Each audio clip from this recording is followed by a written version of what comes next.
Hey, Jeff here, your YouTube reviewer of New Hampshire and New England brews, stepping out of New Hampshire for a little bit and heading over to Vermont, Brattleboro, Vermont to be precise, and the McNeill's Brewery.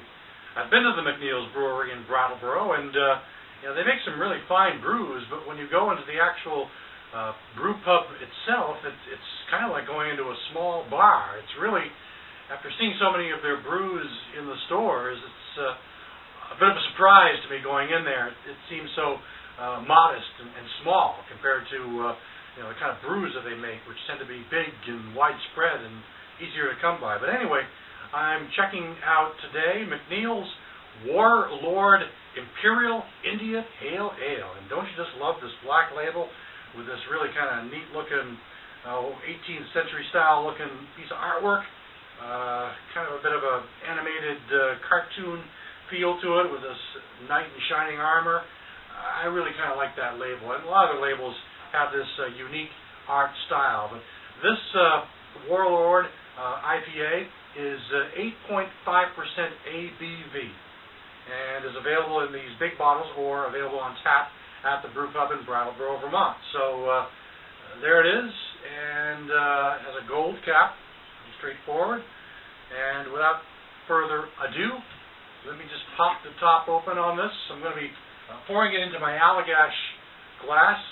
They recommend a snifter or a tulip glass for this particular brew, so I'm putting it into my Allagash glass. And I'm using here an old Ballantine Ale, of all things, opener that dates back, I don't know how long. My father gave it to me, and he probably got it sometime in the 1960s or something. But anyway, let's give it a shot and see what it looks like and try popping it open here.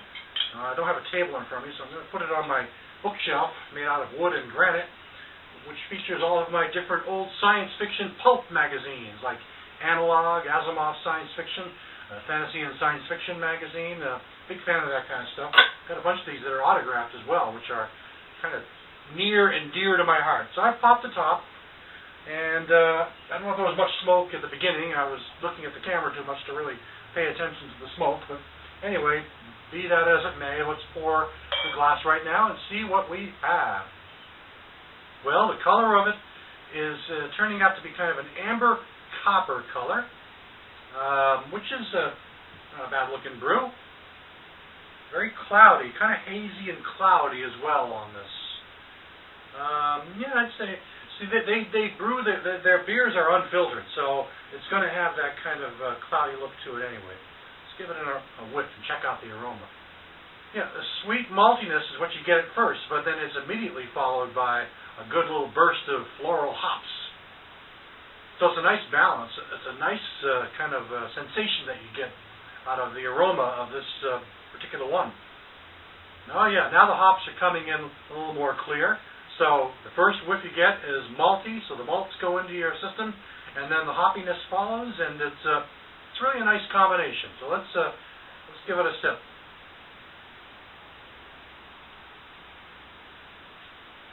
Oh, that's really smooth. And really, the hops are more subtle than anything. For an IPA, you would have thought this to be extremely hoppy. But especially an Imperial IPA, you would have thought it to be got a real bold, hoppy sensation. But really, the hops are quite noticeable, but at the same time subtle and kind of muted. It's more of a slightly malted sensation. But the bitter hops really balance off the rest of it quite well.